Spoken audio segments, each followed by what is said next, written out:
रायगडमध्ये वस्तीच्या एसटी बसमध्ये एक बॉम्ब सदृश अशी वस्तू सापडली होती आणि ती निकामी करण्यात 4 तासांनंतर अखेर यश आलेलं आहे. कारण ज्या एसटी बसेस म्हणजे गावामध्ये फेऱ्यांचं काम करतात त्या संध्याकाळ किंवा विशिष्ट वेळ झाल्यानंतर त्या वस्तीसाठी निघून जातात. मात्र त्याच वेळी अशाच एका बसमध्ये जी पेणहून आपट्याला आली होती आणि त्यानंतर ती वस्तीसाठी चालली होती, तिथे हा एका पिशवीमध्ये या एसटी मध्ये ठेवलेला बॉम्ब सापडला.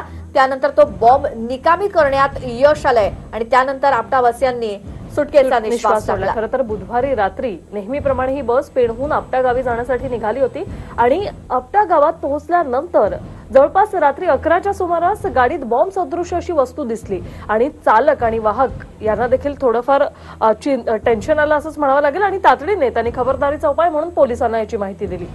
त्यानंतर अलिबाग मधून बॉम्ब स्क्वॉड आपटा इथे रवाना झालं आणि त्यांनी आज सकाळी ही बॉम्ब सदृश वस्तू निकामी केली. आज पहाटे म्हणजे रात्री 12 वाजल्यापासून तो बॉम्ब निकामी करण्याचा प्रयत्न सुरू झाला आणि पहाटे 4 वाजण्याच्या सुमारास पूर्णपणे निकामी करण्यात यश आला आणि नंतर सगळ्यांनी सुटकेचा निश्वास टाकला. मात्र जोपर्यंत हा बॉम्ब असल्याची बातमी सगळीकडे पसरली होती ना, तेव्हा आपटातील सगळे रहिवासी थोडेसे दहशतीखालीच होते.